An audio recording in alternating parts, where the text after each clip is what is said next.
नमः शिवाय। ओम नमः शिवाय।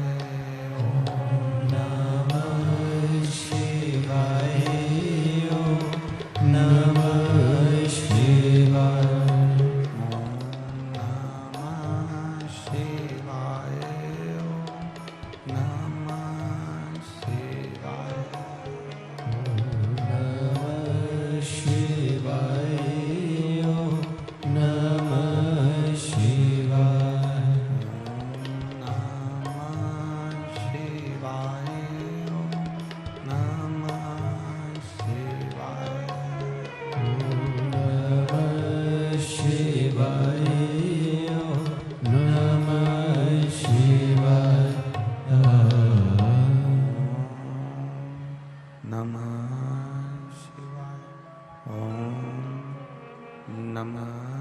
शिवाय।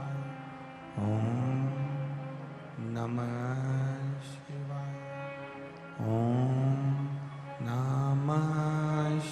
शिवाय।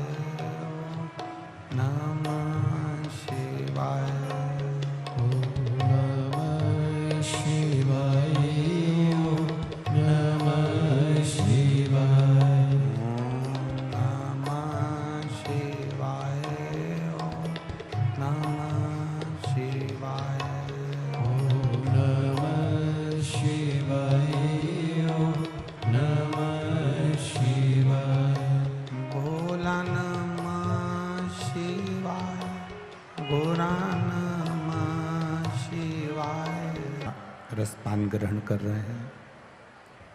कथा मंडप में विराजमान श्री हनुमंत लाल जी के परम प्रिय डॉक्टर हनुमान जी के श्री कृपा पात्र ददरुआ वाले संत जी के चरणों को नमन करते हैं। कथा मंडप में विराजमान सभी ब्राह्मण संत गुरुजन जिनकी पावन उपस्थिति में ये शिव महापुराण की कथा का आज छठा दिवस यहाँ प्रारंभ हुआ है।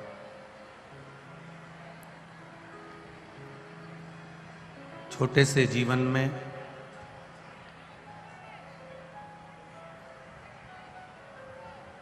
सात दिन की शिव महापुराण की कथा और उस कथा में भी 2.5 घंटे आपके पास और हमारे पास में श्रवण करने के हैं। बड़ी दूर दूर से चलकर 500, 700, 1000 रुपए खर्च कर कर यहाँ तक पहुँचे हो तो निवेदन है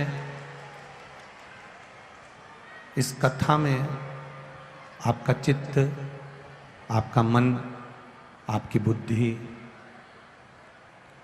जितनी देर कथा में बैठो, जितनी देर भगवान की भक्ति में बैठो, जितनी देर आप शिव महापुराण की कथा को श्रवण करने के लिए बैठे हो, उतनी देर आपका चित्त परमात्मा में लगा होना चाहिए।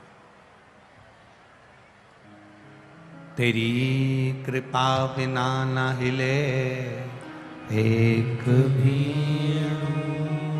लेते हैं श्वास, तेरी कृपा से तनु तनु।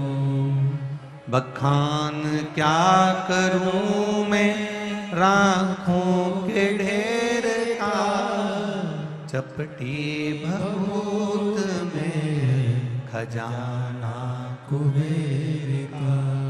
हे गंगाधार मुक्ति द्वार ओमकार तू, बोले ओमकार तू।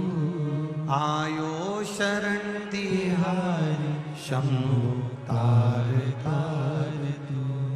हम उसकी शरणागति में बैठकर जितनी देर हम भगवान का भजन करें, जितनी देर हम उसका स्मरण करें, उतनी देर हमारी चित्त वृत्ति उस परमात्मा में लगी हुई होना चाहिए। उतनी देर हमारी डोरी उस भगवान से बंधी होना चाहिए। लाखों की संख्या में आप लोग आए हो, जहां जगह मिले वहां बैठकर कथा सुनो। कंकर शंकर की स्मरण कर कर भूमि पर बैठो, कथा के रस तत्व को ग्रहण करो। एक बात अपने जीवन में उतारिए, ये मानव का शरीर जो मिला है, मनुष्य की जो देह मिली है, इस देह में पुण्य भी बहुत होंगे और पाप भी बहुत होंगे। इसका यह अंदाजा न लगाया जाए कि आप केवल पुण्य ही संचय कर पाएंगे या पुण्य ही एकत्रित कर पाएंगे। कुछ स्थान हमारे संतों ने हमको दिए हैं जहां पर हमसे अनायासी पाप हो जाते हैं। झाड़ू लगाते समय छोटे छोटे जीव मर जाते हैं, उसका पाप माथे चढ़ जाता है। पैदल चलकर हम कहीं जाते हैं, अपने पांव के नीचे छोटे छोटे जीव मर जाते हैं, उसका पाप माथे चढ़ जाता है। अग्नि जलाते हैं, पतंगे जल जाते हैं, उसका पाप माथे चढ़ जाता है। बर्तन धोते हैं, कपड़े धोते हैं, उसमें छोटे छोटे जीव मर जाते हैं, उसका पाप माथे चढ़ जाता है। ऐसे कई स्थान, एलईडियां चालू करवाओ, एलईडियां पीछे की। ऐसे कई स्थान, और पीछे आवाज भी तेज कर दो, बिल्कुल पीछे की। ऐसे कई स्थान हैं, ऐसी कई जगह हैं जहां हम ना सोचे तो भी पाप कर्म हमारे सम्मुख में आ जाता है। हम कितना भी विचार करें तो भी वो पाप कर्म हमारे सामने पहुंच जाता है।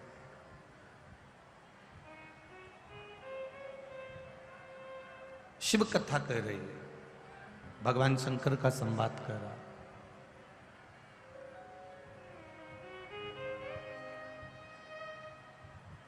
दुनिया का कोई व्यक्ति, दुनिया का कोई मानव सर्वगुण संपन्न नहीं हो पाता। उसके पुण्य भी हैं तो उसके पाप भी हैं। पर शिव महापुराण की कथा कहती है, जैसे अनायास किया गया पाप हमारे माथे पर रहता है, हमारे मस्तक पर रहता है, पर जब आप शिव महापुराण की कथा में जाते हो, जब आप शिवालय जाते हो, जब आप देवालय जाते हो, किसी संत, किसी सदगुरु भगवान के चरणों में जब आप जाते हो, या किसी सत्संग में आप पहुंचते हो, शिव महापुराण में आप पहुंचते हो, जैसे मंदिर में प्रवेश करते ही, सत्संग में प्रवेश करते ही, सत्संग में पहुंचते ही, संत के द्वार पहुंचते ही, शिव महापुराण में पहुंचते ही हम अपनी चप्पल, पादुका बाहर छोड़ देते हैं, उसी तरह जब कोई संसार का मनुष्य भगवान की कथा में जब पहुंचता है तो उसका पाप अपने आप ही बाहर छूट जाता है। वो भीतर निर्मल पहुंचता है, निर्मल। एक बात आप लोगों से कहना चाहेंगे, 3 घंटे की कथा में आधा घंटा आशीष जी ले लेते हैं, 2.5 घंटा बचता है। जो लोग बीच बीच में खड़े हो जाते हैं या किसी को कष्ट देते हैं, उनसे निवेदन है आप लोग बैठकर दूसरे को तकलीफ ना दें। आप लोग आराम से बैठकर कथा का रस तत्व ग्रहण करें। जहां जगह मिल जाए वहां बैठ जाओ। 2.5 घंटे की कथा में इधर उधर, ये बहुत दूर दूर से आए हैं, बड़ी आस लेकर आए हैं कि बाबा झोली भरेगा, खाली नहीं भेजेगा, तो इनकी आस पूर्ण हो, यह विश्वास लेकर। भक्ति कोई भी मानव है, कोई भी मनुष्य है, कोई मानव की शरीर में है, कोई मानव की देह है, उसने पुण्य भी उतना करा है और पाप भी उतना करा।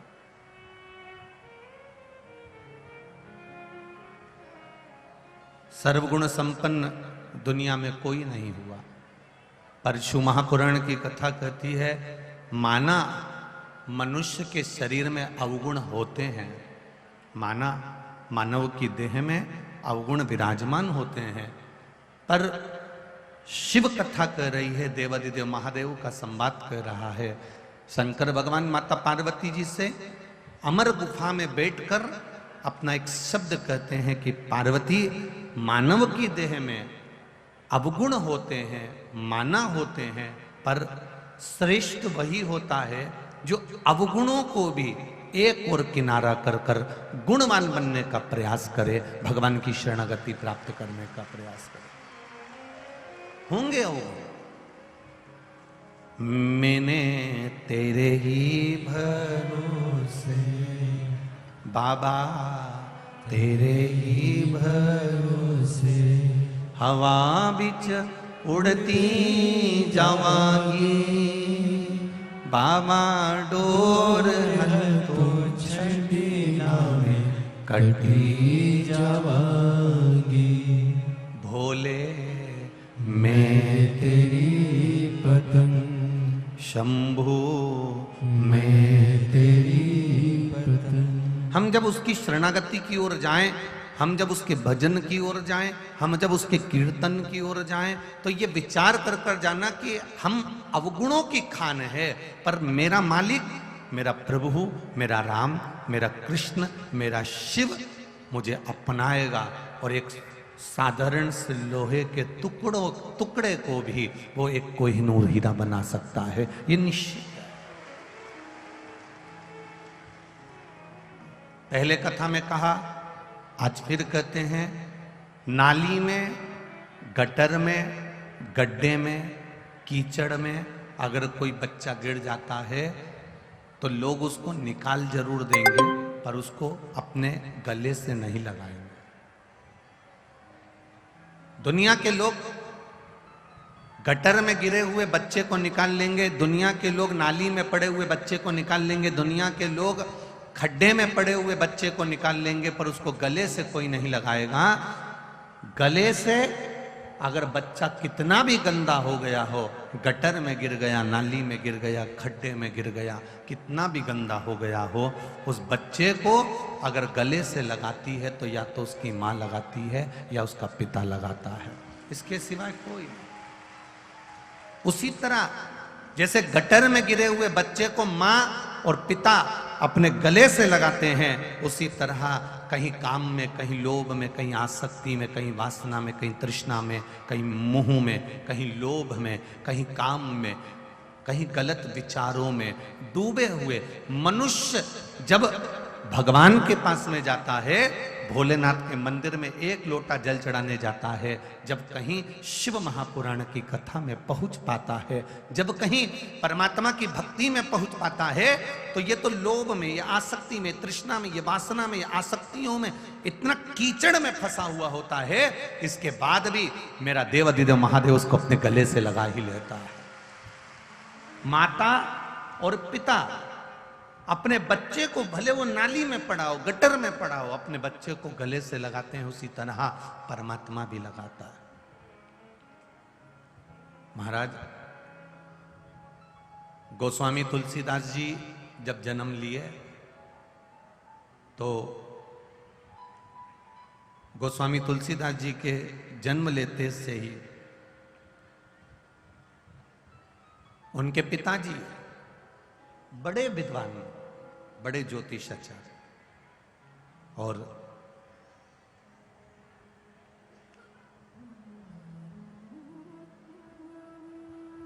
इतने विद्वान थे गोस्वामी तुलसीदास जी के पिताजी की, उन्होंने जैसे ही तुलसीदास जी जन्म लिए तो उनका भाग्य लिख दिया और उनका भाग्य लिखा और भाग्य देखा तो उनकी ज्योतिष के हिसाब से जो पत्रिका बनाई, उस पत्रिका में लिखा था कि इस बच्चे का मुख जो देखेगा वो मरता चले जाए। इस बच्चे का जो पालन पोषण करेगा, इस बच्चे का जो पालन करेगा, वो मर जाएगा। अब गोस्वामी तुलसीदास जी, जिनके पिता इतने बड़े ज्योतिषाचार्य, इतने बड़े विद्वान, उन्होंने तुरंत बेटे के जन्म पर पत्रिका बनाई और जब देखा कि इस बच्चे को जो पालेगा वो मरेगा, करें क्या? अब करा क्या जाए? तो पिताजी ने मुनियाबाई को बुलाया और मुनियाबाई को बुलाकर कहा कि इस बच्चे को ले जाओ, एक पेटी में, एक डलिया में इसको रखो और इसको नदी में प्रवाहित करो। इस बच्चे को जो पालेगा वो मरेगा। अगर माता पिता इस बच्चे का मुख देख लेंगे तो उनके प्राण छूटेंगे। अब जो मां ने बेटे को हृदय से लगाया, कुछ समय के बाद मां शांत हो गई। पिता ने उस बच्चे को देखा, संभाला तो पिता शांत हो गए। मुनियाबाई को लगा कि इस बच्चे को कहां फेंकूंगी, ब्राह्मण की संतान है, इसको मैं पाल लेती हूं, तो मुनियाबाई भी शांत हो गई।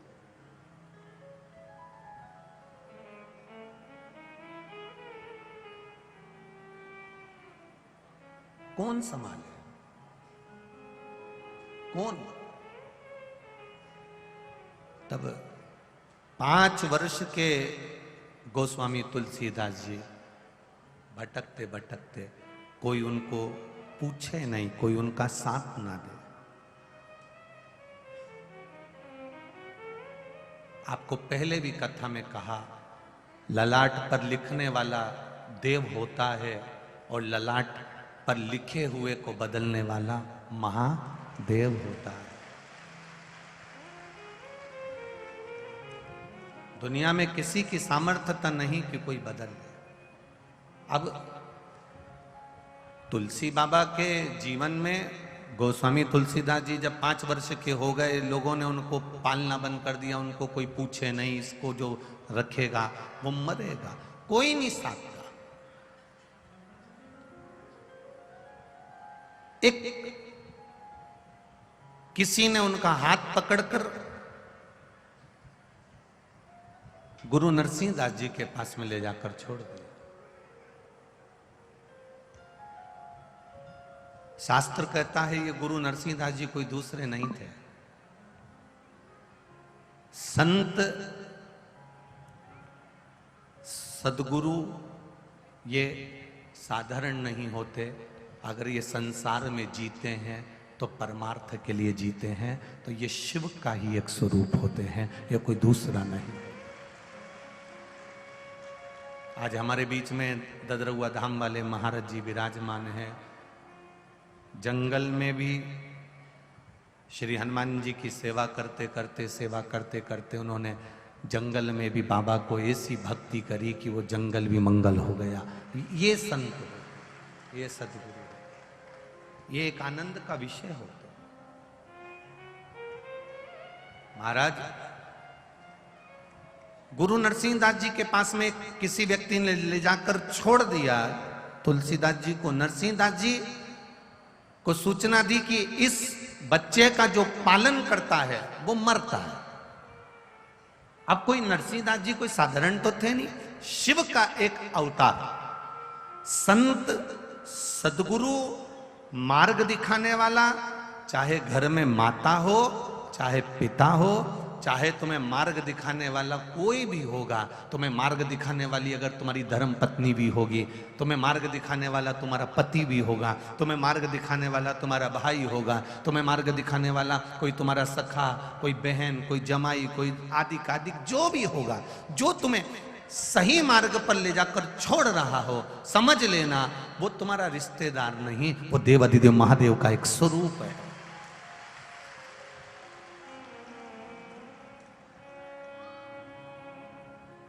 केवल मेरे देवाधिदेव महादेव ने विष नहीं पिया, विष पीने वाले एक और है, वो है आपके घर में रहने वाले आपके माता पिता, वो भी दिन रात विष पीते हैं। जैसे महादेव विष पीते हैं, वो भी रोज विष पीते हैं। किसी ने कुछ कह दिया, उन्होंने सुन लिया, किसी ने कुछ बोल दिया, उन्होंने सुन लिया। ये एक जहर पीना एक साधारण सी बात है, पर दुनिया के ताने सुनकर उसको निगल जाना ये एक बड़ी विशेष बात है, बड़ी विशेष। केवल साधारण सा विष पी लेना एक अलग बात हो जाती है, पर ये दुनिया के ताने, अपशब्द, गालियां, आड़ा टेढ़ा कोई कहे और उसको कोई पी ले, इसमें कोई एक आनंद की अनुभूति हो, ये शिव ही कर सकता है। शिव के सिवा कुछ, ये देवाधिदेव महादेव ही कर सकते हैं, उनके सिवा कोई। शिव कथा कह रहे हैं। अब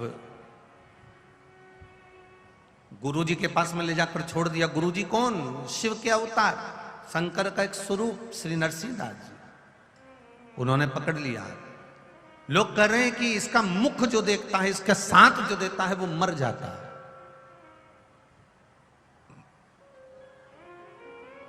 कई लोग कह रहे हैं या भागा है। एक नगर में एक राजा रहता था, उस नगर में एक व्यक्ति रहता था, उसका मुख जो दिखता था, उसको दिन भर खाने को कुछ नहीं मिलता था। लोग कहते थे यह भागा है, ये भाग्य विहीन है, यह भागा है, ये भाग्य विहीन है। दुनिया के लोग कहते हैं कि इसके भाग्य में, इसका मुख जो देखेगा, ये मुंह बेकार है, इसका जो मुख देखता है वो उसको खाने को नहीं मिलता। राजा के पास सूचना मिली। राजा ने कहा ऐसा हो नहीं सकता। क्या संसार में कोई ऐसे लोग होते हैं कि जिसका मुंह देखो तो खाने को नहीं मिलता, दिन भर भूखे रहना पड़ता है? हाँ महाराज, ऐसे भी होते हैं। राजा ने कहा बुलाओ उसको, आज सुबह से मैं उसका मुंह देखूंगा, उसको रात भर मेरे भवन में सुलाओ, सुबह उठूंगा मैं उसका मुंह देखूंगा। राजा के भवन में उसको सुलाया। राजा उठा, उठते से उस व्यक्ति का मुंह देखा। मुंह देखने के बाद राजा अपने काम में लग गया। राजा जब अपने काम में लग गया, इतना काम करता रहा, इतना काम करता रहा। रानी ने 4 बार खबर करवाई, भोजन कर लो, आता हूं, भोजन कर लो, आता हूं। सुबह से लेकर शाम हो गई, रात हो गई, राजा को एक निवाला खाने को नहीं मिला। इतनी व्यस्तता हो गई, इतनी व्यस्तता हो गई, इतने काम में लग गया कि एक निवाला तक नहीं खा पा रहा। जब निवाला नहीं खाया, राजा को क्रोध आ गया। रात्रि को ही उसने सभा बुलाई और सभा में कहा, इस खोड़ले का मैंने मुंह देखा तो मुझे दिन भर खाने को कुछ नहीं मिला। सही में हमारे राज व्यक्ति को ले जाने लगे दूत, हंसने लगा वो ठहाके लगाकर, खूब मुस्कुराने लगा ठहाके लगाकर, खूब हंसने लगा ठहाके लगाकर। राजा ने रोका, रुक, तू हंस क्यों रहा है? तेरा हंसने का कारण क्या है? उसने कहा महाराज, आप मुझे खोड़ला कह रहे हो, पर देखा जाए तो आपसे बड़ा दुनिया में कोई खोड़ला नहीं होगा। राजा ने कहा तू मुझे खोड़ला कह रहा है? हाँ, आप मुझे खोड़ला कर रहे हो, अगर देखा जाए तो आपसे बड़ा दुनिया में कोई खोड़ला नहीं होगा महाराज, क्योंकि मैंने सुबह से आपका मुंह देखा था और मुझे फांसी की सजा मिल रही है। आपसे बड़ा दुनिया में कोई खोड़ला नहीं होगा। गुरु नरसिंहदास जी को लगा कि ये बालक का मुख देखना और बालक को रखना, और जो रखेगा इसको पालेगा वो मरेगा। तो नरसिंहदास जी ने कहा ये नहीं होता, ये हो ही नहीं सकता। अरे भगवान जिसको जन्म देता है, मेरा विश्वनाथ, मेरा भोलेनाथ, मेरा त्रिकालदर्शी, जिसको पृथ्वी पर भेजता है उसको गुण देकर भेजता है, अवगुण देकर नहीं भेजता। आपको पहले भी कथा में कहा, आपके कमरे में, आपके कक्ष में, आपके रूम में ये इतने लाखों की संख्या में लोग आए हैं। आपसे पूछना चाहूंगा, इसमें से कितने लोग हैं जो अपने कमरे में कबाड़ा रखते होंगे? कितने लोग हैं जो अपने कमरे में अटाला रखते होंगे? कोई ऐसी माता नहीं, कोई ऐसा भाई नहीं जो अपने कमरे में, अपने रूम में कबाड़ा रखता हो, बेकार सामान रखता हो, किसी फालतू सामान को पटक कर रखता हो, कबाड़े को रखता हो, अटाले को रखता हो। अटाला रखने के लिए, कबाड़ा रखने के लिए अलग से एक रूम बनाया जाता है, अलग से उसको पटक दिया जाता है। कोई अपने कमरे में अटाला नहीं रखता, कबाड़ा नहीं रखता। जब तुम अपने कमरे में अटाला नहीं रखते, कबाड़ा नहीं रखते, तो ब्रह्मलोक ब्रह्मा का है, बैकुंठ लोक मेरे विष्णु भगवान का है, और ये मृत्यु लोक मेरे महादेव का है। तो यहां भी वो अटाला नहीं रखता, वो अच्छी कीमती चीजें रखता। जब ये पूरी पृथ्वी मेरे महादेव की है, मृत्यु लोक मेरे महादेव का है, तो इस पृथ्वी पर वो कबाड़ा क्यों रखेगा, वो अटाला क्यों रखेगा? मृत्यु लोक में भगवान उसी को जन्म देता है जिसके अंदर कुछ गुण होता है, जिसके अंदर कुछ कीमत होती है, जिसके अंदर एक आनंद की अनुभूति होती है, जिससे वो प्रयोग कर सकता है और अपने जीवन को सार्थक बना सकता है। आप पृथ्वी पर जन्म लिए हो, मृत्यु लोक में आपका जन्म हुआ है। पृथ्वी पर अगर आप जन्मे हो तो समझ लेना कि आप बहुत किस्मत वाले हो और कीमत वाले हो, जिसको महादेव ने आपको पृथ्वी पर रखा है।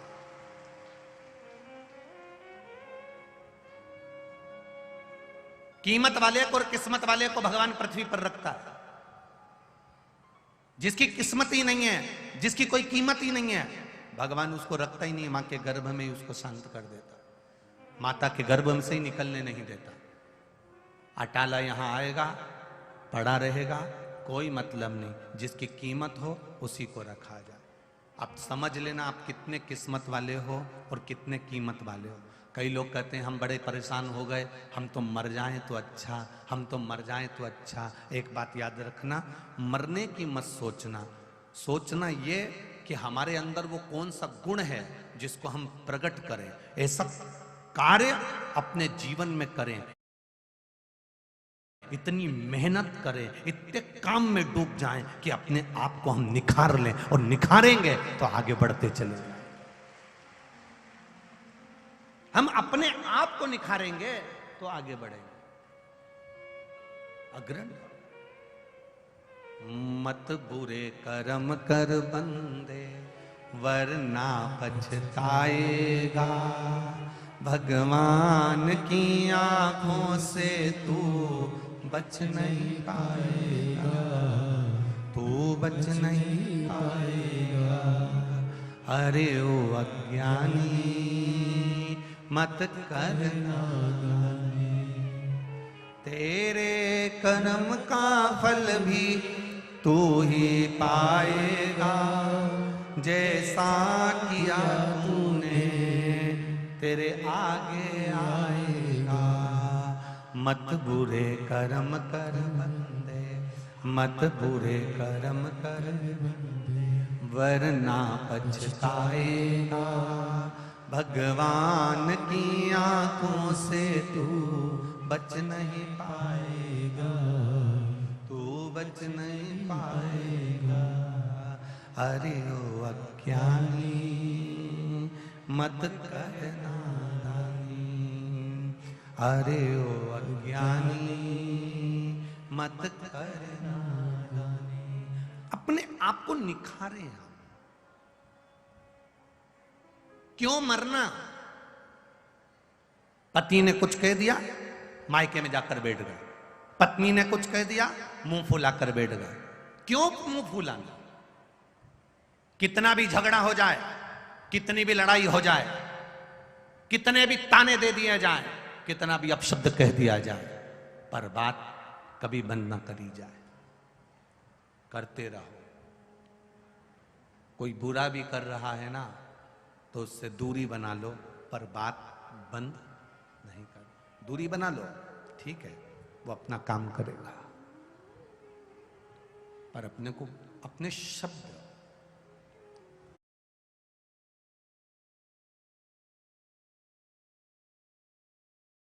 वो भोगेगा। आप अच्छा करते चलो। वो एक लाइन आप लोग हमेशा गुनगुनाते रहते हो कि ज्योत से ज्योत जगाते चलो और प्रेम की गंगा बहाते चलो। तुलसीदास जी को नरसिंहदास जी का सत्संग प्राप्त हो गया। लोगों ने कहा इसको जो पालेगा वो मर जाएगा या भागा है, इसको जो पालेगा वो मरेगा। इसके पिता ने इसकी पत्रिका बनाई है, इसके पिता ने, ज्योतिष आचार्य ने इसकी पत्रिका बनाई है। इसको जो ने पाला वो मर गया। नरसिंहदास जी ने कहा चिंता मत करो, अभी तक इसको इंसान पाल रहे थे, मनुष्य पाल रहा था, अब इसको महादेव पाल रहा है। अब नहीं मरे। बहुत दुखी हो जाओ, बहुत तकलीफ में आ जाओ, बहुत कष्ट में अगर तुम्हारी जिंदगी निकल रही है तो समझ लेना अभी तक आपको मनुष्य पाल रहा था, अब आप शिव जी के मंदिर में अगर एक लोटा जल चढ़ाने के लिए जा रहे हो तो ये विश्वास मानना कि अब तुम्हें महादेव पालेगा, अब तुम दुखी नहीं रहो। आप शिव के मंदिर तक, आप शिवालय तक एक लोटा जल चढ़ाने के लिए जा रहे हो, शंकर की चौखट पर पहुंच रहे हो, शिव के पास अगर आप पहुंच रहे हो तो ये अंदाजा आपकी जिंदगी में होना चाहिए कि अब तुम्हें पालने वाला कोई दूसरा नहीं, अब तुम अभागे नहीं, अब तुम्हें सोचना नहीं, अब तुम्हें रोना नहीं, अब तुम्हें महादेव पर जो जल चढ़ाया है, जिस हाथ से तुमने कलश पकड़ा, लोटा पकड़ा और उससे जल चढ़ाया, तुम्हारा वो हाथ अब महादेव ने पकड़ कर रख लिया है। अब तुम्हें डूबना नहीं है, अब वो पकड़ कर साध लेगा, वो साधेगा। कई लोग कहते हैं गुरुजी शंकर जी की आराधना में, शिव जी के मंदिर में, कथा में हमारा मन नहीं लगता। हम उनसे कहते हैं तुम्हारा मन तुम्हारी बीवी में तो लगता। बोलो लगता कि नहीं लगता? अरे बोलो जम के, लगता। तुम्हारा मन तुम्हारे बच्चों में तो लगता, तुम्हारा मन तुम्हारी दुकान में तो लगता, तुम्हारा मन तुम्हारी गाड़ी में तो लगता, तुम्हारा मन तुम्हारे सोफा सेट पे तो लगता, तुम्हारा मन तुम्हारे घर में तो लगता, तो फिर भोलेनाथ में क्यों नहीं लगता? जैसे पत्नी नहीं आई और तुमने उसको समय देना प्रारंभ करा, समय देना प्रारंभ करा तो तुम्हारा मन उसमें लगा, उसी तरह महादेव को समय दोगे तो उसमें भी लगना प्रारंभ होगा। बच्चे ने जन्म लिया, बच्चे को तुमने गोदी में लिया, उसको थोड़ा समय दिया। कहीं कहीं पिता अपने पुत्र को समय नहीं देता तो पुत्र भी पिता की गोद में जाते से रोने लगता है, क्योंकि समय नहीं दिया। अगर पिता ने पुत्र को समय दिया है तो पुत्र में उसका मन लगेगा और पुत्र का मन पिता में लगेगा। पत्नी को समय दिया है तो पत्नी में मन लगेगा और पत्नी का मन भी पति में लगेगा। भाई को समय दिया है तो भाई का मन भाई में लगेगा और भाई का मन भाई में लगेगा। तुमने समय दिया कहां है? तुम तो मंदिर जाते हो केवल सिर की उतारने के लिए जाते हो कि एक लोटा जल चढ़ाना है, बस जल चढ़ाया, उन्हें धड़ धड़ धड़ धड़ धड़ धड़ धड़ धड़ भागे और सारे दुनिया भर का काम लेकर गए। आलू भी खरीदना है, टमाटर भी खरीदना है, ये भी खरीदना है, वो भी खरीदना है। भगवान के मंदिर तो कम गए थे, मार्केट करने ज़्यादा गए थे कि वहाँ जा रहे हैं तो जल चढ़ा के आ जाएंगे। एक सिर की उतारी है केवल। कई लोग तो घर में भी यही करते हैं। क्या कर रहे हो? तो कहा बस पूजन कर रहे हैं। पूजन कर रहे हो? हाँ, क्यों कर रहे हो? हमारे दादाजी करते थे, 2 अगरबत्ती वो दुकान पर आके अगरबत्ती लगाते थे तो हमने भी लगाना चालू कर दी। हम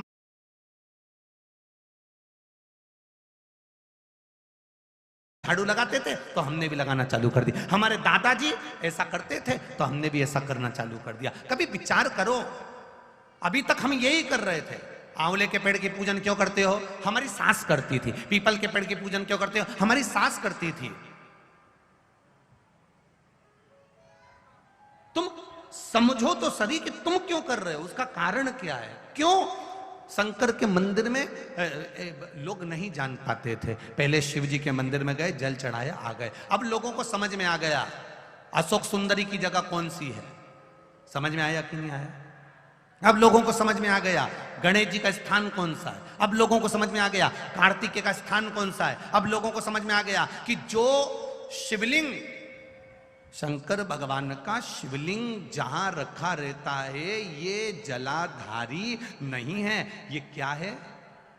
माता पार्वती जी का हस्त कमल है। तो लोगों को समझ में आ गया कि ये जलाधारी नहीं है, ये माता पार्वती जी का हस्त कमल है। पहले दुनिया के लोग दिया दिया जलता हुआ इसी पे रख देते थे, नारियल इसी पे रख देते थे, सामान इसी पे रख देते थे, कंकु का चोपड़ा इसी पे रख देते थे, फूल की डलिया इसी पे रख देते थे। पर अब लोगों को मालूम पड़ गया कि शंकर जी की पूजन कर रहे हो, जलता हुआ दिया अगर तुमने इस जलाधारी पर रखा या डलिया रखी या कोई सामान तुमने इस पे रखा, यहां तक शास्त्र कहता है कि पशुपति व्रत करने वाली माताएं, भाई, बंधु, बच्चे जो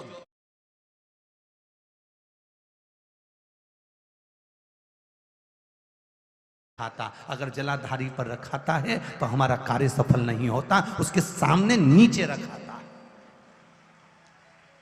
पशुपति व्रत करने के बाद भी कई लोग ऐसे होते हैं 11 रुपए नारियल लिए और इस जलाधारी पर इस जो शिवलिंग रखा है और जो जलाधारी है, जलाधारी पर उन्होंने नारियल के समय ना ना ना, आप पूरे परिवार की पूजन कर रही हो। ये पार्वती जी है, यहाँ गणेश जी, यहाँ कार्तिकेय, बीच में अशोक सुंदरी, ऊपर से जो बूंद बूंद जल गिर रहा है वो जया, विषहरा, सामरीवारी, दौतली, देव, शंकर जी की 5 लड़कियां हैं। तुम्हें ज्ञात हो गया कि ये शिवलिंग है, तो तुमने जो जल रखा है, तुमने जो जल विराजमान करा है, तुमने जो जल चढ़ाया, केवल इसी पर नहीं सब पर उस जल को चढ़ाया है, सब पर। तो जो दिया रख रहे हो, जो डलिया रख रहे हो, जो सामग्री रख रहे हो, वो थोड़ा दूर, अर्थात इस जलाधारी से वो दूर होना चाहिए, नीचे जमीन पर होना चाहिए, जिससे मेरे देवाधिदेव महादेव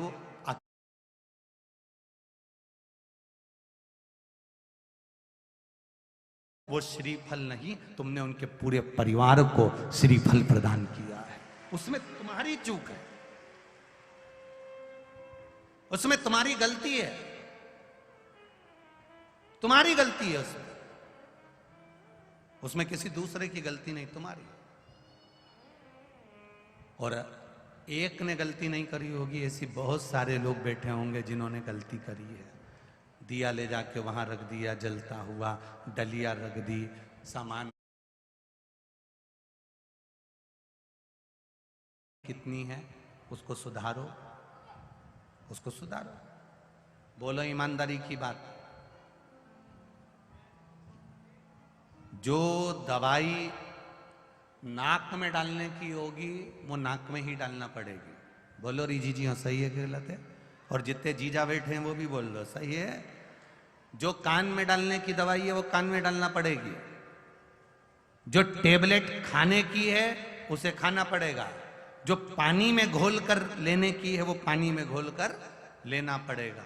बस उसी तरह सेवा का, भोलेनाथ जी का पूजन का, शिव को रिझाने का भी कुछ तरीका होता है। उसको हमको उस तरह से करेंगे तो मेरा महादेव तुरंत प्रसन्न होगा। उसको पहचानो। शंभु शरणे मांगू घड़ी दुख काटो, दया करी ने दर्शन आपो।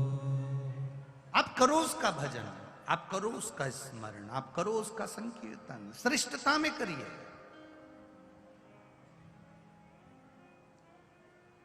मंदिर जाते हो आप लोग? हाथ उठाओ जरा, सभी जाते हो। धर लो, धर लो, वापिस धरो। जल कितने लोग चढ़ाते हैं? जरा हाथ उठाओ। सभी चढ़ाते हो? धर लो, वापिस धर लो, धर लो, ठीक है। बस तो तेरा क्या होगा रे कालिया। अब क्या सोच रहा उसको? भजन भी आप कर रहे हो, जल भी आप चढ़ा रहे हो, आराधना भी आप कर रहे हो, फिर जो शिव का हो गया शिव उसका हो गया, फिर क्या सोचना? अकाल मृत्यु वो मरे जो काम करे चंडाल का, काल उसका क्या बिगाड़े जो भक्त हो महा काल का। जो शिव की आराधना में डूबा है, शंकर की आराधना में डूबा है, शिव कथा कर रही है। यहां नरसिंहदास जी ने तुलसीदास जी को भगवान की सेवा में लगा दिया। अब स्वयं शिव, नरसिंहदास कौन? शंकर का एक स्वरूप। संत कौन? शिव का एक स्वरूप। लगा दिया सेवा। क्या करना है? शिव मंदिर जाइए, एक लोटा जल चढ़ाइए, शंकर का भजन करिए, उनका स्मरण करिए, उनकी भक्ति में डूबे रहो, करो सेवा। उसका फल क्या होगा? महाराज, पूरे सामान की लिस्ट आप बनाते हो, आटा कितना लाना है घर के लोग लिस्ट बनाएंगे, मसाला कितना लाना है घर के लोग लिस्ट बनाएंगे, मेकअप का सामान कितना लाना है घर के लोग लिस्ट बनाएंगे, सारी दुनिया की लिस्ट तुम बनाते हो। केवल बाजार से एक चीज लाने की लिस्ट दूसरा बनाता है। वो कौन सी लिस्ट है? केवल तुम्हारी दवाई, दवाई की लिस्ट डॉक्टर बनाकर देता है, बाकी के पूरे सामान की लिस्ट तुम बनाकर देते हो। और दवाई की लिस्ट डॉक्टर बनाता है, सामान की लिस्ट तुम बनाते हो। उसी तरह घर तुमने बनाया, परिवार तुमने बनाया, कुटुंब तुमने बनाया, नाते तुमने बनाए, शादी तुमने करी, विवाह तुमने करा, बच्चे तुम्हारे यहाँ हुए, सब कुछ तुमने करा, गाड़ी तुमने बनाई, बंगला तुमने बनाया, सब कुछ बनाया, पर उसमें सुख कितना भोगना है ये महादेव बनाता है। सुख कितना भोगना। जब चने खाने को होते हैं तब सोफा सेट नहीं होता, दांत नहीं होते।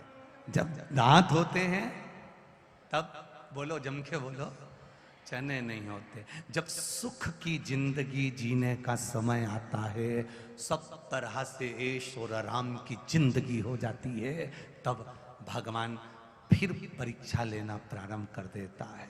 परीक्षा, फिर धीरे धीरे धीरे धीरे परीक्षा लेता है। सुख की जिंदगी जब हो जाती है, सुख का जिंदगी, गाड़ी आ गई, बंगला आ गया, कोठी आ गई, धन दौलत आ गई, संपदा आ गई, सत्ता आ गई। जब तुम्हारा वैभव सब जगह पर फैल जाएगा, सारा सुख हो जाएगा, सारी सत्ता हो जाएगी, सारा धन हो जाएगा, सारी संपदाओं से तुम परिपूर्ण हो जाओगे, तब परीक्षा की घड़ी प्रारंभ हो जाएगी। अब लिस्ट वो बना, वो जन्म कहीं पर भी लो, खाओ कहीं पर भी जाकर, रहो कहीं पर भी जाकर, पर कौन से शमशान में आग लगेगी ये तो महादेव ही निश्चित करता है कि कहां जाकर प्राण छूटेंगे और कहां पहुंचेगा। कोई दूसरा निश्चित नहीं करेगा, करेगा वही करेगा।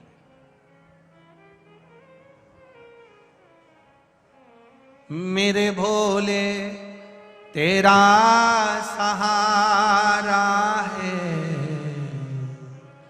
मेरे भोले तेरा सहारा है, मेरी नैया का तू किनारा है, मेरी नैया का तू किनारा है। उसने तुम्हारे लिए क्या लिखा ये उसके ऊपर है। ये कागज, ये कागज, कागज पर पत्रकार जब लिखते हैं, अखबार छपता है, कागज एक ही है, इसी कागज पर अखबार छपा, इसी कागज पर सब कुछ लिखा गया। बाद में अखबार छपने के बाद ये कागज तुमने पढ़ लिया, पढ़ने के बाद 2 रुपए किलो में बिक गया, बिकने के बाद ऐसे काट कर उसमें पोया और समोसा बिक गया। बोलो सही है कि गलत है? जम के बोलो जरा, बिका कि नहीं बिका? कागज एक ही है, उसी कागज को बस अखबार छपा, उसको पढ़ा, 2 रुपए किलो में बिका, कट कर पोया और समोसा उस कागज पर बिक गया। और वही कागज गीता प्रेस गोरखपुर में चले गया और उस पे गीता रामायण लिखा गई, तो वो 2 रुपए किलो में नहीं बिका, उसकी कीमत बढ़ गई। कागज वही है जिस पर अखबार लिखाया गया, कागज वही है जिस पे न्यूज लिखाई गई, कागज वही है जिस पे कुछ काव्य लिखाया गया, और कागज वही है जो गीता प्रेस गोरखपुर में जाकर उस पे रामायण, भागवत, गीता, शिव पुराण लिखाई गई। अर्थात वो कागज भी, जब भगवान का नाम उस कागज पर लिखा जाता है तो उस कागज की भी कीमत बढ़ जाती है, वो 2 रुपए किलो में नहीं बिकता। वो कागज 2 रुपए किलो में नहीं बिकता, उसकी कीमत बढ़ गई। क्यों? क्योंकि भगवान की शरणागति में पहुंच गया, उस पर राम नाम, कृष्ण नाम, शिव नाम अंकित हो गया। जिस पर परमात्मा का नाम अंकित हो जाता है, फिर उसकी कीमत परमात्मा ही जानता है कि कितना कीमत वाला हो गया। आप शिव जी के मंदिर जाना चालू कर दो, शंकर के शिवालय जाना चालू कर दो, 1 लोटा जल बिना स्वार्थ के चढ़ाना चालू कर दो, कीमत तुम्हारी वो बनाएगा कि कितने कीमत वाले बना सकते, वो बना लेगा अपने आप। आपको नहीं जाना, आपको नहीं टोलना। एक पत्र आया है, देखिए।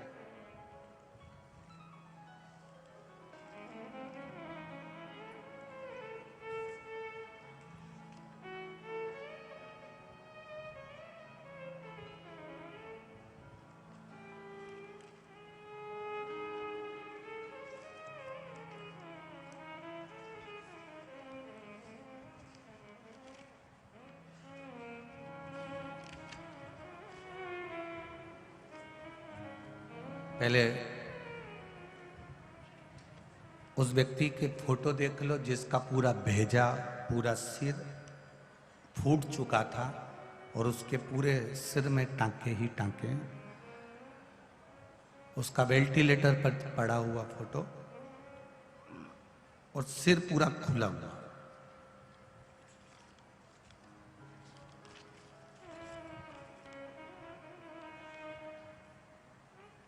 मैं नेहा गोस्वामी अपने पति और बच्चों के साथ रोहटा रोड मेरठ में रहती हूँ। कहीं बैठी हो तो हाथ हिलाइएगा। नेहा गोस्वामी, कहीं बैठी हो? आज थोड़ा भीड़ भी ज़्यादा है, हो सकता है आप लोग इधर उधर बैठे हो, ध्यान में नहीं आवे, फिर भी जहाँ बैठी हो वहीं पर अपने हाथ हिला दीजिएगा। मैं नेहा गोस्वामी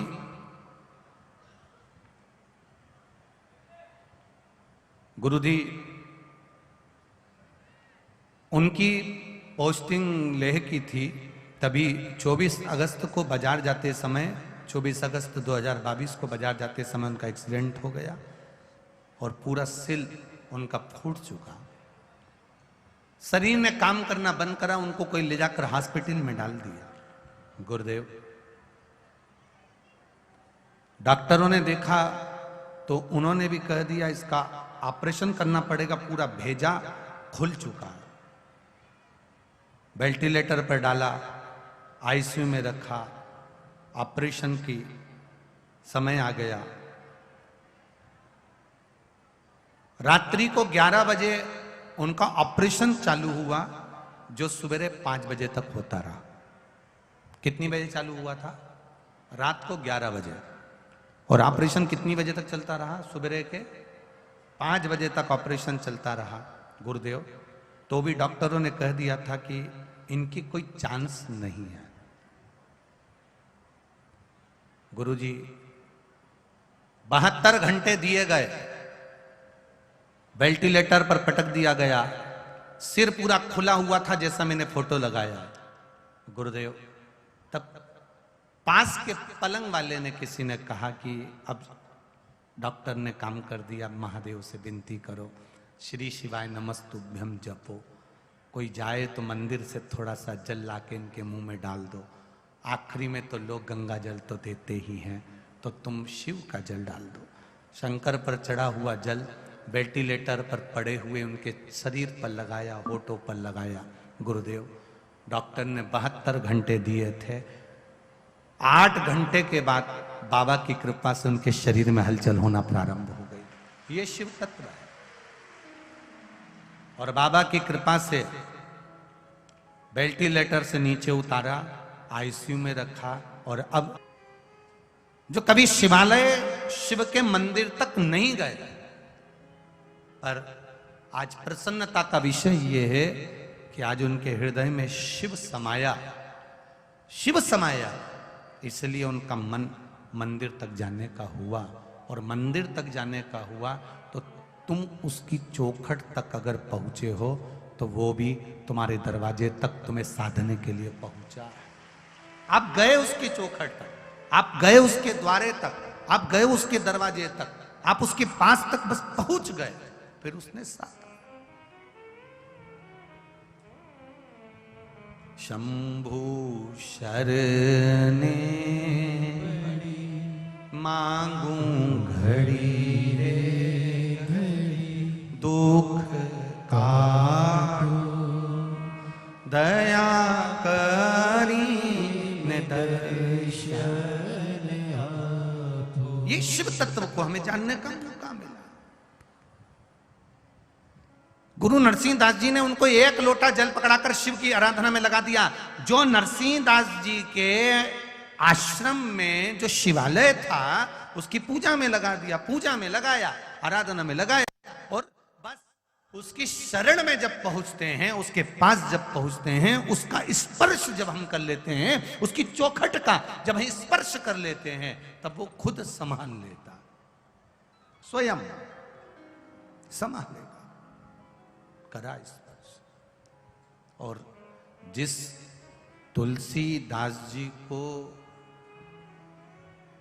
लोग अपने पास नहीं रख रहे थे, जिस तुलसीदास जी को लोग बुरा मान रहे थे, गुरु ने उस लोहे को हीरा बना दिया और उन तुलसीदास जी ने राम को प्राप्त कर लिया। ये सहजता नहीं है।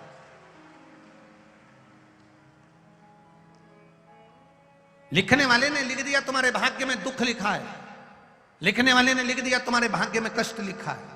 पर यदि तुम शिव की शरणागति में हो, तुम शंकर की शरणागति में गए हो, उस परमात्मा के भजन में गए हो, तो वो साधता साधता।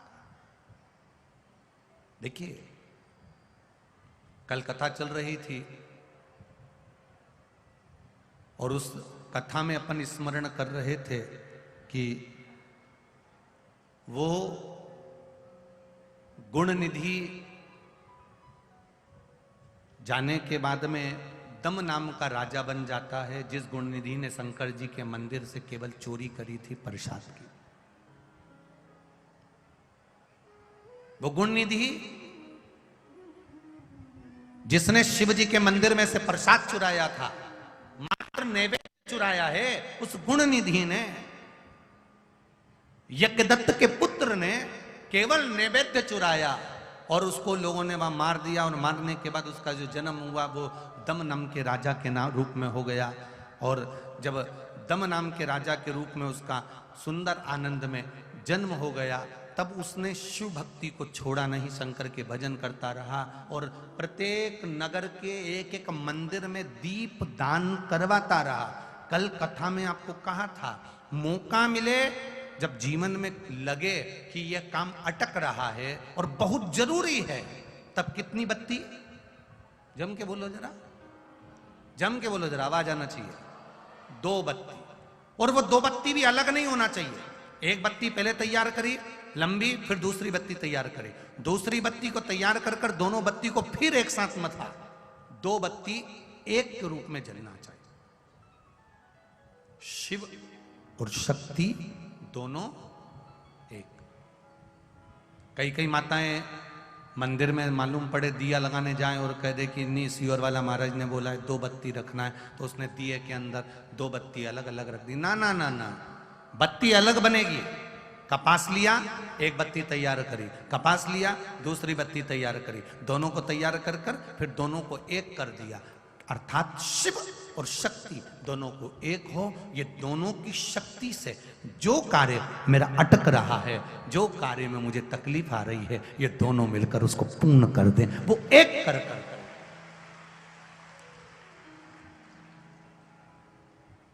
कहीं कहीं आप लोगों ने देखा महाराष्ट्र साइड में और दक्षिण में महाराष्ट्र साइड में और दक्षिण में आप लोग देखना, महाराष्ट्र की जो माताएं होती हैं, दक्षिण साइड के लोग होते हैं, या राजस्थान मारवाड़ के जो लोग होते हैं, वो पतली पतली बत्ती के 108 बत्ती बना लेती हैं। आप लोगों के यहाँ भी ऐसा होता होगा, इधर नोएडा साइड में भी इधर करते होंगे, पतली पतली बत्ती बना 108 बत्ती का उसने एक 108 बत्ती जोड़ी और उसमें उसने ऐसा बांध लिया। बांधने के बाद कार्तिक महीने में उसको बना कर रखा, घी में भिगो कर रखा, फिर उसको जलाया।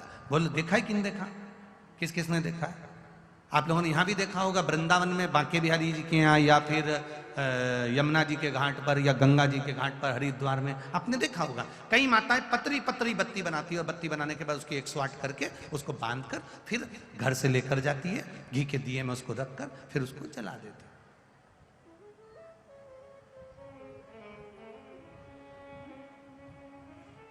कभी विचार करा आपने कि उसने ये 108 बत्ती जलाने का नियम कहां से लिया, किस जगह से प्राप्त करा, किस जगह से मिला?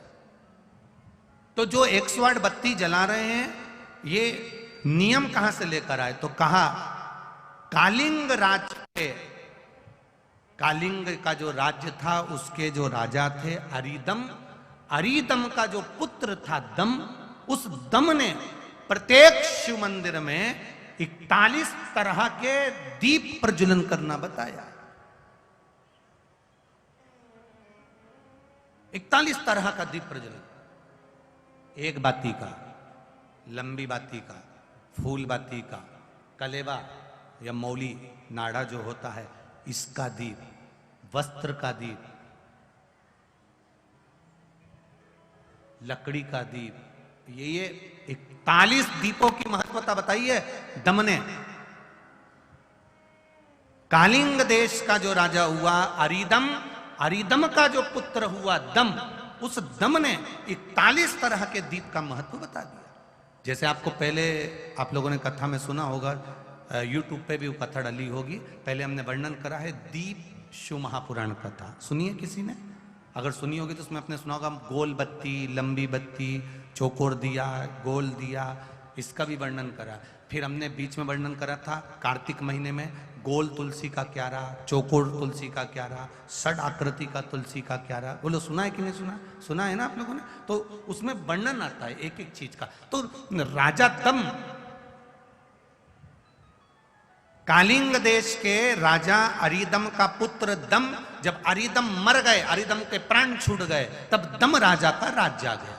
और दम राजा का राज्य आया जो पूर्व में गुण निधि था, वो गुण निधि जिसने शंकर जी के मंदिर से केवल नैवेद्य चुराया था, ये दम बनकर जन्म गया, ये राजा बनकर बैठ गया। 41 तरह के दीपों का महत्व वर्णन कर दिया।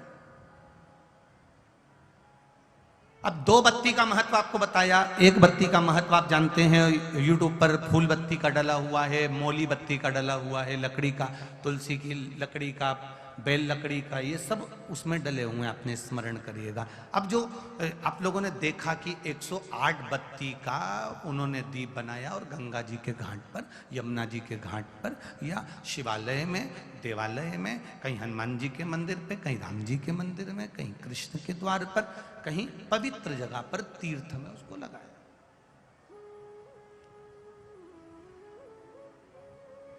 तो दम की कथा कर रही है। कालिंग राज के राजा दम ने ये 108 बत्ती का दीप क्यों बनाया? आखिर इसको जरूरत क्या पड़ गई? अब आज के जमाने में आप कुछ भी करते हो ना तो लोगों को लगता है किसी ने बताया होगा तो कर रहे हैं। ना ना ना ना, आप कुछ कर रहे हो तो उसके पीछे कारण हो सकता है। आखिर 108 बत्ती, लंबी बत्ती बनाना, पतली पतली बत्ती बनाना, फिर उसको इकट्ठा करना, फिर धागे से लपेटना, घी में डुबोना, फिर दिए में लगाकर उसको जलाना, गंगा जी के घाट पर, यमुना जी के घाट पर, या कहीं पवित्र नदी के घाट पर, या किसी तीर्थ में जाकर उसको जलाना, उसका कारण क्या है? ये साधारण मंदिरों में उसको नहीं जलाते, वो तीर्थ में, पवित्र मंदिर में, कोई पुण्यवान बहुत प्राचीन, वहां उसको जलाए। उसका कारण क्या है? तो कहा दम नाम के राजा का संवाद कहता है, कालिंग राज के उस नगर में जब चारों तरफ हाहाकार मच गया और दूसरे राज्यों ने आक्रमण करना प्रारंभ कर दिया। दूसरे राज्य जब आक्रमण कर रहा है,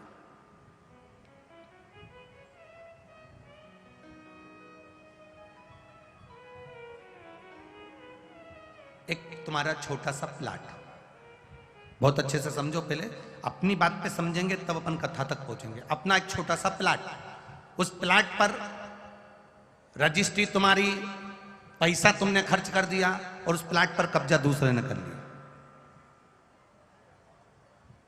एक छोटी सी जगह, और छोटी सी जगह तुमने चलाते चलाते चलाते चलाते 8 साल हो गए, 10 साल हो गए, 10 साल में तुमने उसको जमा लिया।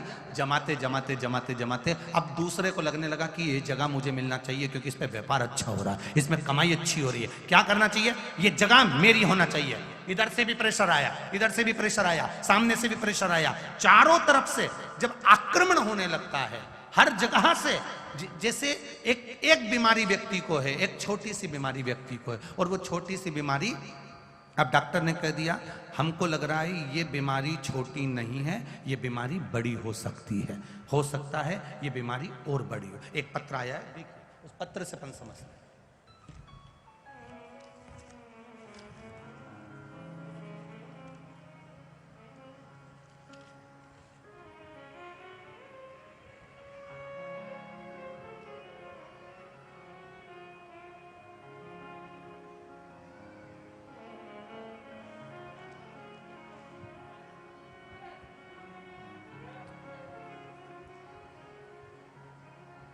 सुनीता शर्मा, एटा, उत्तर प्रदेश की रहने वाली हूं, मेरा मोबाइल नंबर ये है। सुनीता शर्मा कहीं बैठी हो तो हाथ हिलाइएगा, दोनों हाथ। सुनीता जी शर्मा कहीं बैठी हो तो दोनों हाथ ऐसे हिला देना। अगर कैमरे वालों को दिख जाए तो ठीक है, अगर कहीं दूर बैठी हो तो कोई बात नहीं। सुनीता शर्मा, एटा, उत्तर प्रदेश की रहने वाली हूं गुरुदेव। 15/2/2023 को बाबा के धाम कुबेरेश्वर धाम आई थी। रुद्राक्ष नहीं मिल पाया था, पर मैं बाबा को प्रणाम कर कर आ गई थी। गुरुदेव, 2020 से बाबा की भक्ति में लीन हूं। 2020 में ही मुझे कैंसर बीमारी हो गई थी। डॉक्टर ने 4th स्टेज का कैंसर बोल दिया था। गुरुदेव, 4th स्टेज का जब कैंसर हुआ, डॉक्टर ने कुछ दिन दिए थे, कुछ समय दिया था कि ये इतने महीने तक जिंदा रहेगी, उसके बाद चली जाएगी। गुरुदेव, बचने की उम्मीद नहीं थी। डॉक्टर जवाब दे दिए थे, घर में 2 बेटियां हैं गुरुदेव। भगवान से बस इतना प्रार्थना करती रहती थी पलंग पर पड़ी पड़ी, मुझे मार देगा पर मेरी बेटियों का क्या होगा, कृपा करना बाबा, एक मौका दे दे, बेटियों को मंगल विवाह कर दूं, इनकी शादी कर दूं। किसी की भी शादी नहीं हुई थी गुरुदेव, अगर मुझे उठा लेता तो इनका क्या होता। ऑपरेशन कराते कराते कैंसर का, घर की आर्थिक स्थिति भी बेकार हो गई थी। कैंसर एक जगह समाप्त होता, दूसरी जगह हो जाता, फिर ऑपरेशन करा। तभी आपकी कथा में आपने कह दिया 1 लोटा जल चढ़ाकर आचमन करना प्रारंभ करो। मैं आचमन भी करती और उसी को डालकर स्नान भी करती। बाबा की कृपा से बस एक ही प्रार्थना करती, कैसे भी मेरी बेटियों की जिंदगी बन जाए, तब तक रख ले। डॉक्टर ने 3 महीने दिए थे। आज 2020 से कथा सुनते सुनते, जल पीते पीते 2023 आ गया। बाबा ने मुझे बचा रखा। ये शिव तत्व है। और गुरुदेव, जो आर्थिक स्थिति खराब हुई थी, ऑपरेशन कराते कराते बाबा ने संभाला। बाबा ने मेरे घर में मेरी खुद की गाड़ी भी कर दी और व्यापार भी 4 गुना बढ़ा दिया। ये शिव तत्व है। औघड़ी, अब इसको समझें। एक बीमारी आ गई, दूसरी बीमारी ने आक्रमण करा, तीसरी बीमारी ने आक्रमण करा। अभी तक केवल शुगर थी, अब बीपी, थायराइड, ये वो सब ऊपर से आक्रमण करने लगे। अर्थात यहां अरिदम राजा के पुत्र दम का चरित्र कहता है कि दम ने जब देखा कि चारों तरफ से दूसरे आक्रमण करने लगे हैं, चारों तरफ से आक्रमण होने लगा, मैं बीच में फंस गया हूं, मेरा राज्य छोटा सा है, यहां कौन, मेरे पास इतनी सेना नहीं है, क्या करूंगा। चारों तरफ से जब आक्रमण चालू हुआ तब दम राजा ने अपने नगरवासियों से कह दिया 108 बाती का दीप जलाओ और महादेव के नाम से महादेव के मंदिर में लगाना प्रारंभ करो। चारों तरफ जब दीप लगना प्रारंभ हो गए, उस दीप की जब गंध गई, जब इतनी सारी बत्ती जलती है तो उसमें से कालोच उड़ती है। करें दर्शन, अरे बोलो जम के, जब बत्ती जलती, इतनी बत्ती जलेगी तो उसकी कालोच उड़ेगी। वो कालोच जब उड़कर चली तो काल अधिपति स्वयं मंदिर से बाहर निकलकर सारी सेना का संहार कर रहा। तब उस 108 बाती की महत्वता को दम राजा से लिया गया। अब दुनिया के लोग उसको समझें जरा अच्छे से कि 108 बाती लगती कहां है, तो प्रयास करो किसी नदी का तट हो, और बहुत ध्यान देना, पवित्र नदी गंगा, यमुना, सरयू, क्षिप्रा, मंदाकिनी, नर्मदा, जितनी पवित्र नदी होती हैं, इन नदियों में आप लोग एक बहुत बड़ी गलती करते हो कि दोने में दिया लेते हो और दोने में दिया लेकर उसको रखकर और आप नदी में दिया जलाकर बहा देते हो। शिव महापुराण की कथा इसकी महत्वता नहीं कहती। शिव पुराण कहती है गंगा माँ है, नर्मदा माँ है, क्षिप्रा माँ है, सरयू माँ है। तुम्हारी सास कहीं बैठी हो, एक काम करना, जैसे तुम गंगा जी में दिया रख देती हो पानी में, सरयू जी में दिया रख देती हो पानी में, उसी तरह सास के सिर पे दिया जला के धर दो। बोलो, धर सकते हो? जब धीरे धीरे दिए में आग लगेगी, दिया जलते जलते दोने में आग लगेगी, दोना जलेगा और तुम्हारी सास का फिर सिर जलना प्रारंभ होगा। अच्छा लगेगा? नहीं। गंगा में दिया छोड़ा, दिया जलते जलते हवा में दोना जला, दोना जला तो वो गंगा का जल में चोट पहुंची। गंगा कहती है तो पुण्य कमाने आई थी और मुझे आग लगा के जा रही है। पवित्र नदी को शुद्ध रखिए, उसमें पवित्रता का विशेष ध्यान रखिए। यहां तक शिव महापुराण की कथा कहती है अपने स्नान के कपड़े भी अगर तुम घाट पर किसी के कहने पर छोड़ कर आ रहे हो, कई लोग, कोई कह देता है तुम्हारे ऊपर ये रोग लग गया, तुम्हारे ऊपर ये बीमारी हो गई, नदी पे नहाने जाना, अपने कपड़े छोड़कर आ जाना। पहले तो वो महाराज ढूंढो जिसने कहा कि पवित्र नदी पर अपने कपड़े छोड़कर आओ। नदी को हमेशा, पवित्र नदी को पवित्र रहने दो। मेरे राम जी जब चित्रकूट होते हुए चले गए, मेरे राम जी जब अयोध्या से लंका तक गए, बीच में इतनी पवित्र नदी पड़ी थी, मेरे राम जी ने एक जगह पर ये अपने वस्त्र को नहीं छोड़ा, न वस्त्र को पानी में निचोड़ा। मेरे राम जी ने स्नान करा, स्नान कर कर पानी ले जाकर दूर अपने वस्त्र को निचोड़ा, कहीं ये मेरे वस्त्र का पानी पवित्र नदी में ना चले जाए। वो मेरे राम थे जो मार्ग बताते जा रहे थे। और आज के जमाने में लोग, एक जनी ने दिया जला के छोड़ा, बड़ी खुश हुई, वो भेरिया वो भेरिया वो भेरिया वो भेरिया वो भेरिया इतनी दूर तक चले गया। अब गंगा जी ने भी कह दिया अब की तो आ गई, अगली बार आ, अगली बार आ। इतनी प्लानिंग करिए, हरिद्वार जाऊंगी, हरिद्वार जाऊंगी, हरिद्वार जाऊंगी, हर बार प्लान बनाती थी, बद्रीनाथ जाऊंगी, केदारनाथ जाऊंगी, हर बार प्लान बनाती थी, अब की बार जाऊंगी, अब की बार जाऊंगी। भगवान घर में ऐसी बांधा ला के रख देता कि तुम्हें हरिद्वार तक बुलाता ही नहीं। अब सोचती मैं बस एक ही बार होके आई, फिर तो मेरा जाना ही नहीं हुआ। कभी तुमने गंगा जी से पूछा कि बार बार जाना क्यों नहीं हो रहा? गंगा जी खुद नहीं बुला रही, आग लगा के चली जाएगी। गंगा जी खुद नहीं बुला। पवित्रता का ध्यान रखिए, हम उसकी शुद्धता का ध्यान रखिए। हमने गंगा, यमुना, सरयू, सरस्वती, क्षिप्रा आदि को कैसे कैसे पवित्र रखना। 108 बाती का महत्व क्या है? दीपदान का महत्व क्या है? दीपदान का महत्व किसको कहते हैं? दीपदान कैसे करा जाता? कार्तिक के महीने में नदी में नहीं, कार्तिक महीने में दीपदान करा जाता है। शिव पुराण कह रही है, शंकर भगवान की कथा कह रही है, शिव तत्व कह रहा है। घाट पर गंगा का पानी, यमुना का पानी छोड़कर, दिया जलाकर, दिखाकर, पूर्व की ओर मुख कर कर, भगवान की ओर स्मरण कर कर, अपने पूर्वजों का नाम लेकर घाट पर दिया रखा जाता है, ना कि नदी में छोड़ा जाता है। अब तुम तो इतने खुश होते हो कि नदी में छोड़ दिया, मैया ने ले लिया। मैया से तो पूछो कि उनकी हालत क्या है। तुलसी जी में दिया लगाने चली, तुलसी जी के क्यारे के अंदर ही दिया रख दिया। तुलसी जी ने पवन देवता से कहा, हवा चलाओ, मुझे आग लग रही है।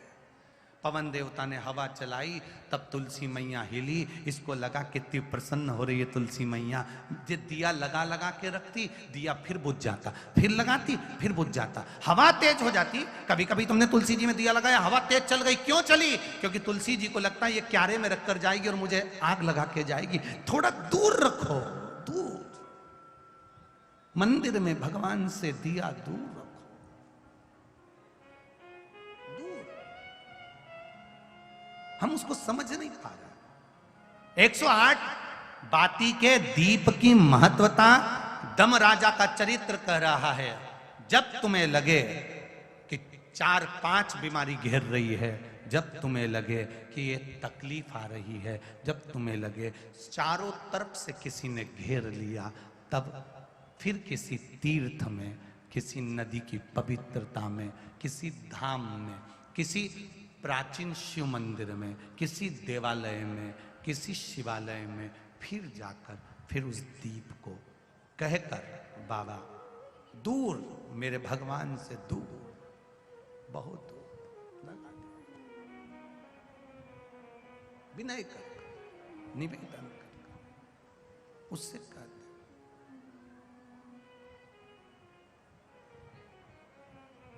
महाराज बस उसके स्मरण में हरिओम में ओम समाया है, मेरा भोला नगर में आया है। हरिओम में ओम समाया है, मेरा भोला नगर में आया है। मेरा भोला नगर में आया है, मेरा भोला नगर में आया है। मेरा भोला नगर में आया है, मेरा भोला नगर में आया है। हरिओम में ओम समाया है, मेरा भोला नगर में आया है। हरिओम में ओम समाया है, मेरा भोला नगर में आया। भोला नगर में आया है, मेरा भोला नगर में आया है। मेरा भोला नगर में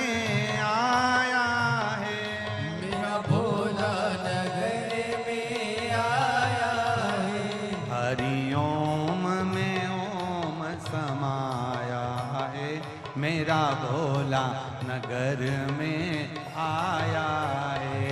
हरिओम में ओम समाया है, मेरा भोला नगर में आया है।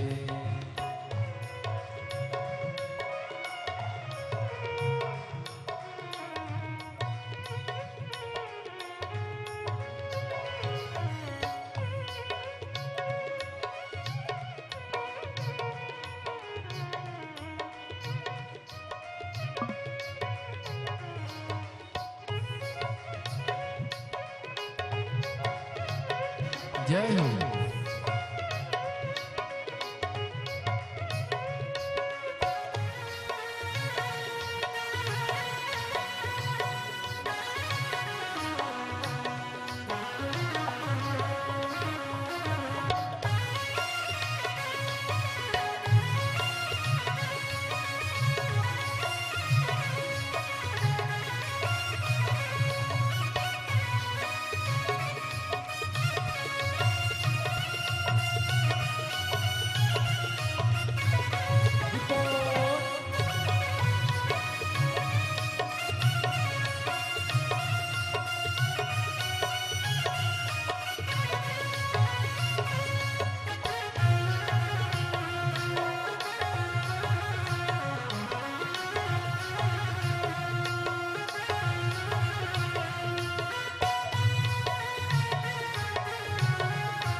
मेरे भोले के माथे पे चंदा है, मेरे भोले के माथे पे चंदा है, मेरे भोले के माथे पे चंदा है, मेरे भोले के माथे पे चंदा है। चंदा में ओम समाया है, मेरा भोला नगर में आया है। चंदा में ओम समाया है, मेरा भोला नगर में आया है। मेरा भोला नगर में आया है, मेरा भोला नगर में आया है, मेरा भोला नगर में आया है, मेरा भोला नगर में आया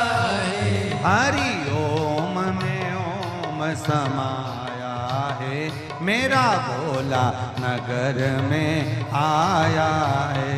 हरि ओम में ओम समाया है, मेरा भोला नगर में आया है।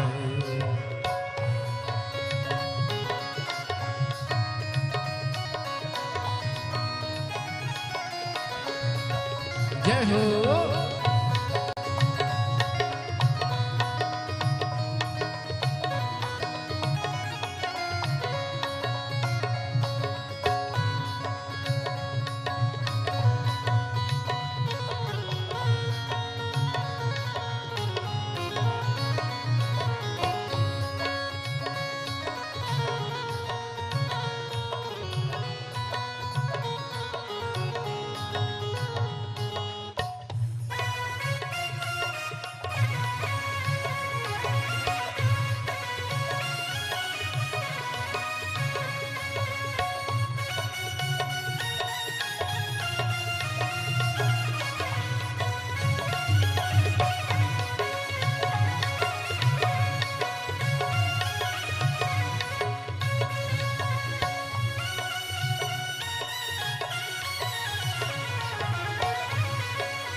मेरे भोले के हाथों में डमरू है, मेरे भोले के हाथों में डमरू है, मेरे भोले के हाथों में डमरू है, मेरे भोले के हाथों में डमरू है। ओ डमरू में ओम समाया है, मेरा भोला नगर में आया है। डमरू में ओम समाया है, मेरा भोला नगर में आया है। मेरा भोला नगर में आया है, मेरा भोला नगर में आया है, मेरा भोला नगर में आया है। मेरा भोला नगर में आया है। हरि ओम में ओम समाया है, मेरा भोला नगर में आया है। हरि ओम में ओम समाया है, मेरा भोला नगर में आया है। जय हो।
जय हो।